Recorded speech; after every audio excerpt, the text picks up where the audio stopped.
Hello and welcome to Forever Rugby on Forever Sports and some breaking Rugby World Cup news. The referees, assistant referees, and television match official list has officially been confirmed for the Rugby World Cup, which will kick off in September. For South Africa, 2 representatives, 1 referee, 1 TMO, and a very interesting couple of referees who have been included, a couple of referees who have been snubbed.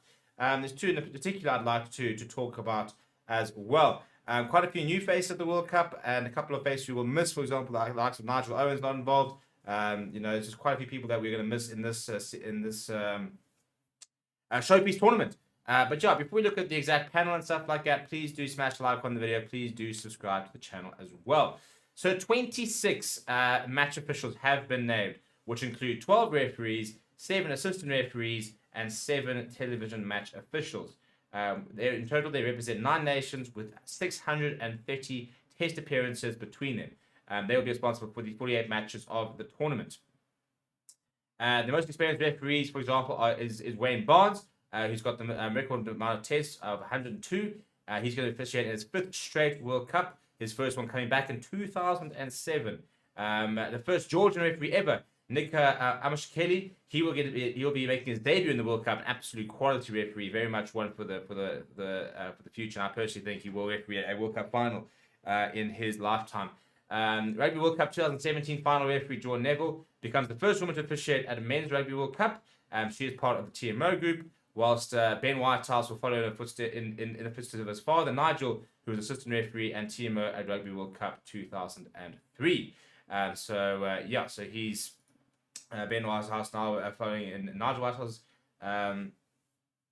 footsteps there. So let's go through the list, shall we? So the 12 referees are Nika Amashakeli from Georgia, Wayne Barnes from England, Nick Berry from Australia, Andrew Brace from Ireland, Matthew Carey from England, Carl Dixon from England, Angus Gardner from Australia, Ben O'Keefe from New Zealand, Luke Pearce from England, Jaco Paper from South Africa, Mathieu Reynolds from France, and Paul Williams from New Zealand. So 2 New Zealanders, 1 South African, I think 2 Australians, 1 French referee, a Georgian referee, and then 1 Irish referee, and then 1, 2, 3, 4 English referees, if I'm not mistaken. 4 English referees. So, England referees dominating the panel. Annoying that we haven't got a second referee there. I personally think that Amy Barrett-Turan should have been involved in this tournament. I think that she's actually better than Jaco Paper, to be brutally honest. I think she's the best referee that South Africa has at the moment. So I'm sad not to see her being involved. I think she's coming leaps and bounds. Another women's referee is Holly Davidson, who I think is an absolutely brilliant match official. I think she should definitely have been involved as well. Been really, really impressed with what I've seen from her during the URC.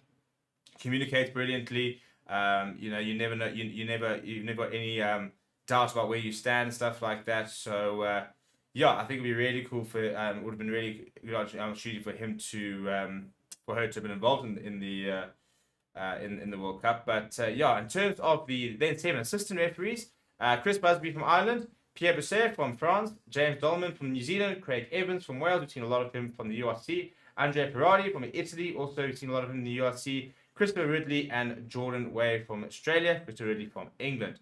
And then the television match officials are Brett Cronin from Australia, Tom Foley from England, Marius Jonker from South Africa, Bren McNeese from Ireland, Joy Neville from Ireland, Brennan Pickerel from New Zealand, and Ben Whitehouse from Wales. So, lots of English referees in and around the match officials, quite a few New Zealanders, a couple of Australians, just the 2 South Africans, a couple of Irish, 3 Irish involved around there. So 4 actually with Joy Neville as well. And to be fair, I think that actually it's a bit worrying from a South African perspective to only have 2 representatives in the match officials. As a rugby nation, we need to be producing more than just quality rugby players, quality rugby coaches, and quality rugby teams. I think it says a lot about the standard of officiation in the country is the fact that we can only get 2 people into the Rugby World Cup itself, which is frustrating. So it is annoying. It is annoying. I think it's something that we're going to have to look at. We're going to have to try and make sure that coming the next World Cup, we do have more representatives.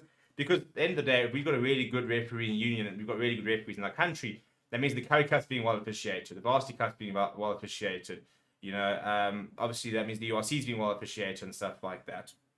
So going through a couple of the highlights between all the various referees. It says there are 9 nations represented in the panel, that being Australia, England, France, Georgia, Ireland, Italy, New Zealand, South Africa, and Wales. No Scotland, quite notably there. And then there are 453 tests among the 12 referees, of which 8 have refereed at Rugby World Cups before. Wayne Barnes being the most experienced, for example. It'll be a record for Wayne Barnes, who'll be doing his 5th straight Rugby World Cup. It was their first World Cup selection for Matthew Carley, Carl Dixon, and Andrew Brace. They were all assistant referees in 2019. There are 3 match officials from the Olympic Games which make the debut in James Dolman, Jordan Way, and Craig Evans. As we mentioned, Joy Neville, the first female named on the match official panel for a men's Rugby World Cup. And that's sort of the main thing. So the chairman of the match official selection committee, Graham Murray, said, I would like to extend my congratulations to the 26 match officials selected for Rugby World Cup 2023 in France. Like the players, they've earned their place on merit and have worked incredibly hard, making many sacrifices to be in contention for the selection. I'd like to put on record our thanks to them and those who just missed out. It speaks volumes about this group that, like every great team, they have all encouraged each other along the way. These men and women are not only representing their nations, they are also representing the global officiating fraternity and truly are everyone's team, playing their part in enabling players to perform to their best at our pinnacle men's event, and we should all get behind them. We should all get behind them. At the end of the day, if we're going to start talking about only about referees now, it's going to be a long World Cup, isn't it? So those are the referees, whether you like it or not. I think early contenders for potentially, for example, a World Cup final referee, if it didn't involve England, I think somebody like Luke Pearce, I think for me, has been coming on a long way. Obviously, Wayne Barnes being very experienced. I'd like to see Amish Kelly involved in playoffs. If England were to be in the World Cup, your likes of, I think your Angus Gardners will be in the runnings. Ben O'Keefe, Sako Paper will definitely be in the running as well, depending on who the opposition and stuff are. I think Mario Jonker could very well find himself in the TMO box for quite a few important games. He's very highly rated. So let me know what you think down in the comments below. Which referees shouldn't be there? Which referees maybe should have been there? I want to know what you think down in the comments below. Please do smash like on the video and subscribe to the channel as well. Thank you very much for watching. My name is Steven, and I'll chat to you soon.